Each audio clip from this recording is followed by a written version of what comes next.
So in this video I'm going to show you how to repair a silicone mask. We're going to go over repairing a torn mask and also do some touch up with the paint. This is knowledge that I think everyone that has a silicone mask should know and have, and it's something that's very easy. Most of you are going to be able to do this at home without prior inexperience. So I'm going to go through the process and show you how to repair your mask like a pro. So to do this, first you will need a mask to repair,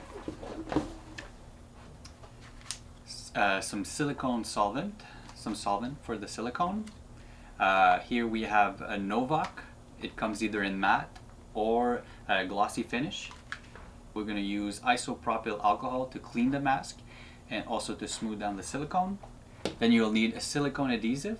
We have two choices. So there's the GE silicone clear, transparent, and the type is type 1. It's important that if you use the GE silicone that you use the type 1. The type 2 is not compatible with the platinum silicone and it will not stick.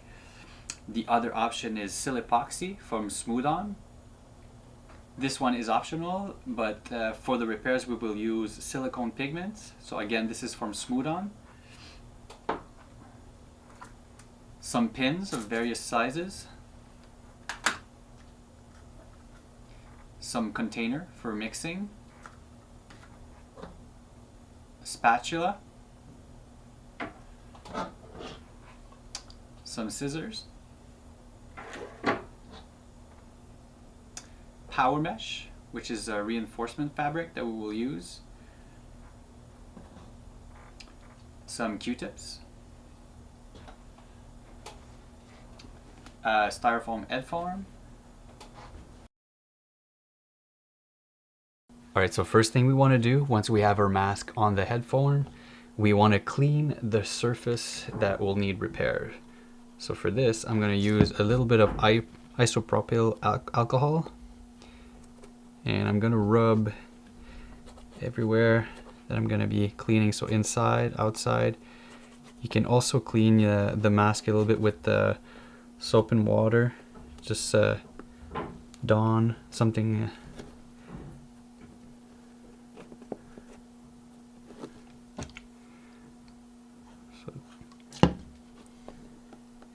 It's important to clean all the area, remove all the oils from the silicone or dust to allow a really good bond. Okay, so that should be good. All right, so now that the mask is clean, the next step is we're gonna try to line up the mask as well as possible so that it looks almost like there was never any torn silicone. So I'm gonna try to line this up, and this is a really important part. The better job you do at lining up the silicone or the torn area, the better the quality of your repair will be.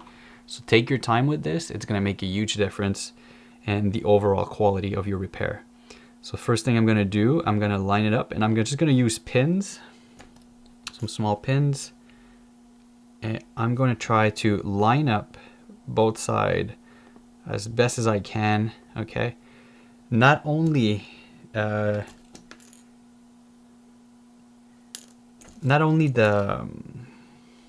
alignment, but also the depth of the silicone, so that it's the same side should be at the same height, right? So take your time with this. There's no rush. So you can use any type of pins you have. Okay. And usually I just try to go as best as I can here to line things up. And I will work my way down. You don't have to do the whole thing. If you have a small head form or something like that, like the one I'm using right now, you can do it in parts, right? So it's better to do it, take your time, do it once, do it well, than doing a bad repair on your mask.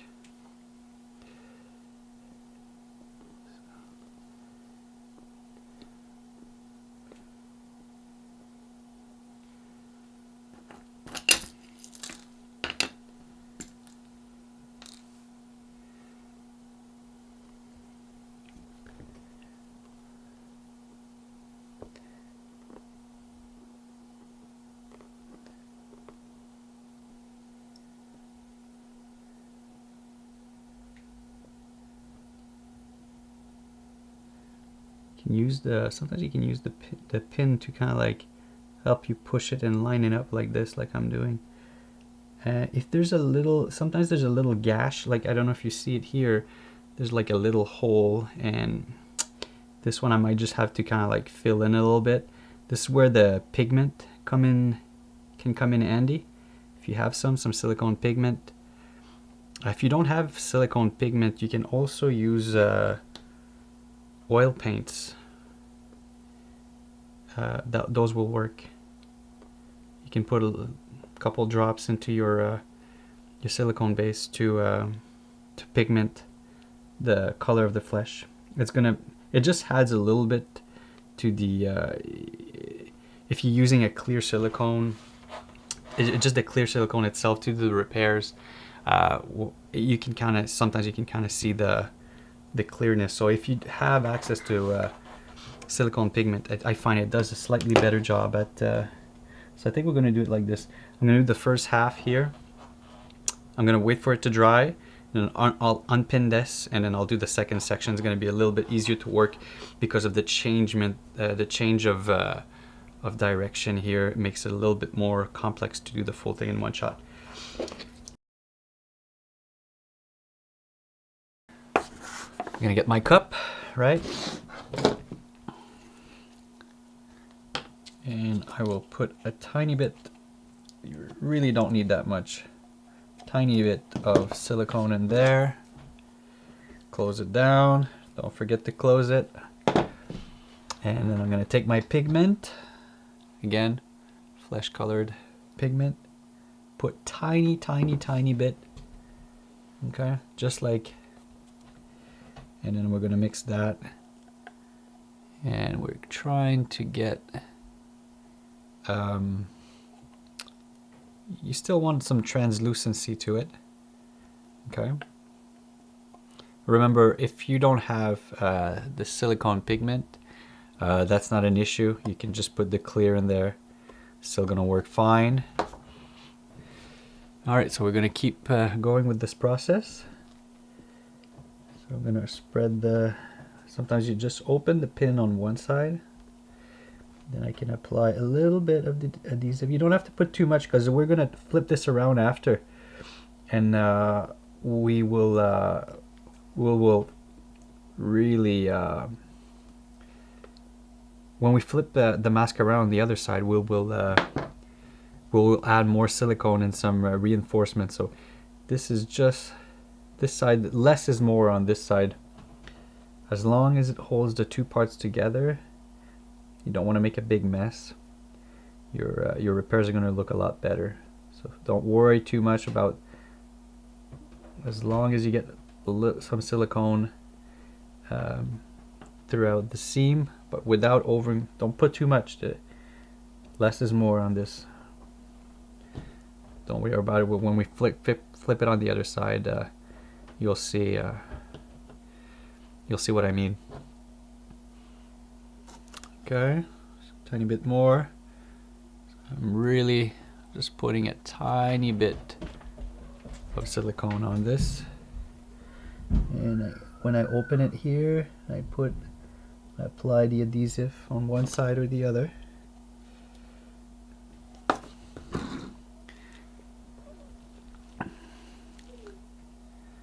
Tiny bit here, and the last part I'll pin it down.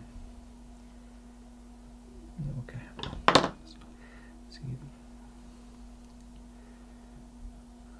All right, so now we just have to line this up as best as we can. Okay. Get some more pins.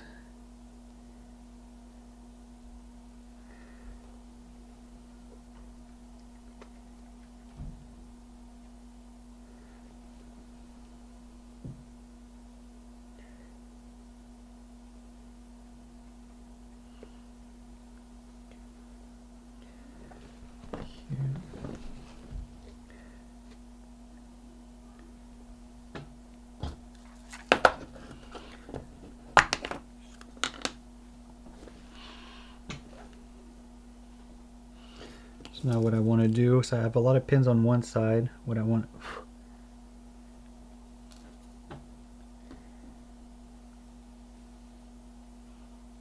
I got some pin on one side here, and I just want to go on the other side and use pins to get the silicone to be tight and close that that gap in between.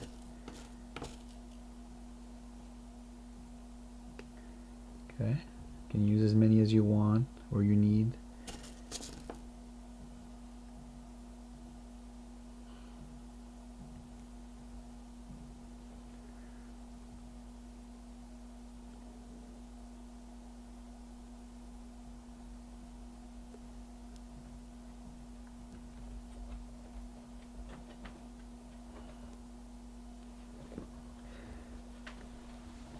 All right, that looks pretty good.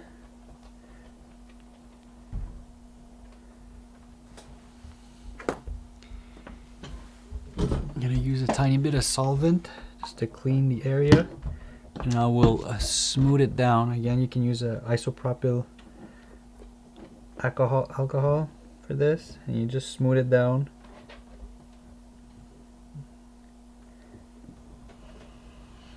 You can see I'm just using my Q-tip here just to remove any glossy parts and to line up the two sections. So I'll push, if I see any parts kind of like a bit higher than the other, we'll line them up using my Q-tip. Okay. If you see any excess silicone too around the pins, remove it, or else it's gonna kind of like make little bumps on your on the silicone when you're gonna remove the pin. So here you go, and then you just have to wait for it to dry.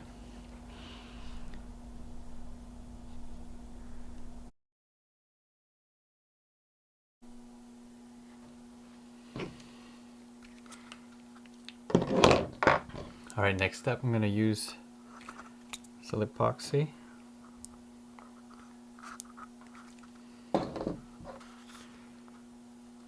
Yeah. All right, so I've turned the mask on the other side, and now I'm gonna add some silicone adhesive on the surface. I'm gonna fill in the gaps a little bit, and then just cover the once I've put in the adhesive to cover the surface, I put just a thin layer.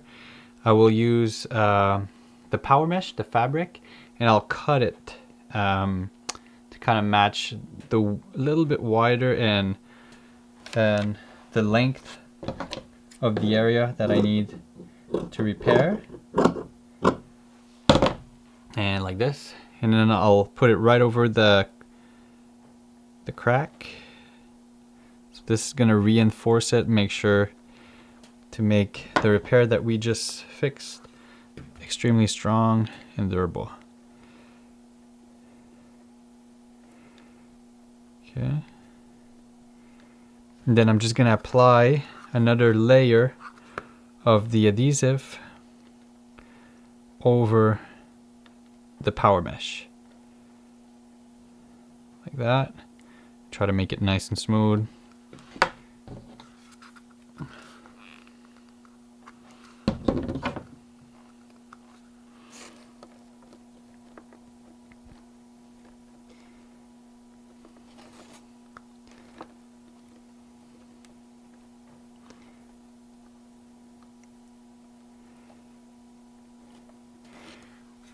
And that's it. I'm gonna let it dry, and then the mask is gonna be ready to be worn again. So the next step is optional, but I'm still gonna demo it since we're making this video. I'm gonna show you how to do some touch-up with some paint, and kind of like we're gonna try to blend in a little bit the repairs. Again, if you took your time to align both parts, that's in most cases unnecessary, but sometimes you're gonna have a little, sometimes it can help. So for this, you're gonna need silicone, the same adhesive we use to do the repairs on the mask. You're gonna need the Novak, which is the solvent, and you're gonna need either silicone pigments or oil paints are gonna work just fine. So what you're gonna do, I'm gonna show you. I already mixed some of it here. So you're gonna take a little bit, like maybe the size of a pea, and of the Silipoxy. So you're gonna take like a pea size. You're gonna put it in there. Again, you're gonna mix it with some solvent till it becomes very translucent and liquidy like this. In most cases, you don't want it to be too opaque, but you're gonna try to match, and then using your silicone pigments or your oil paints, you're gonna try to match the desired color that you're doing for the repair. So for this, I'm just using kind of like a pinky red type of color. And you usually, for me, I really like to use I want to make sure that my colors are translucent. I don't want them to be too opaque. Okay, so what we're gonna do, then again, I'm gonna use one of my Q-tips and then go slow while you do this. You don't have to add too much. In most cases, just a tiny bit is gonna be good enough to blend in the repair. So I'm gonna use my Q-tips that we were using earlier, and then I'm just gonna try to do some like some dots here, just kind of like, and then again you can use the other part just to kind of like remove any excess. So like that, you know, add some color, and then if it's too much, I just go with the other side of my Q-tip or my finger, and I will remove. So this is nice because it can help blend in some of the repairs you did, and it really becomes impossible to see that there was ever any issue with the mask. So it's gonna make a really professional quality repair to your work. So that's it. That's all I need to do for this. So I'm just gonna put a tiny dot like around here. I'm gonna try to match the colors as much as possible. Sometimes go a little bit more to the side, but that's it. Like, it's very subtle. That in most cases, one or two colors gonna be enough. Sometimes when I do this, if it's just a normal skin tone, I'm gonna use also like a brown. That can be helpful. And then here, so I have the same substance we just made, but without any pigment, and I've used a Novak with a matting agent, so a Novak matte, and that's going to remove the shine on the repairs that I did. So I don't know if you can see with the camera, you can't see too much right now, but it does have a little bit of a glossy finish. So what I'm going to do, so first I'm going to wait for this to fully dry. You can use a blow dryer, and same thing, about like 15-20 minutes it should be fairly dry, and then I can apply my my matting agent the same way we did, just like with a small or a chip brush or with your Q-tip, and then you can mat down any section that has a little bit of a gloss to it. And that's it. We're done with the repairs. Our mask is good as new and ready. I hope you guys enjoyed the video. If you have any questions or comments, please leave them in the comment section down below. If you have any special requests for videos like this, please let me know. Thanks for watching.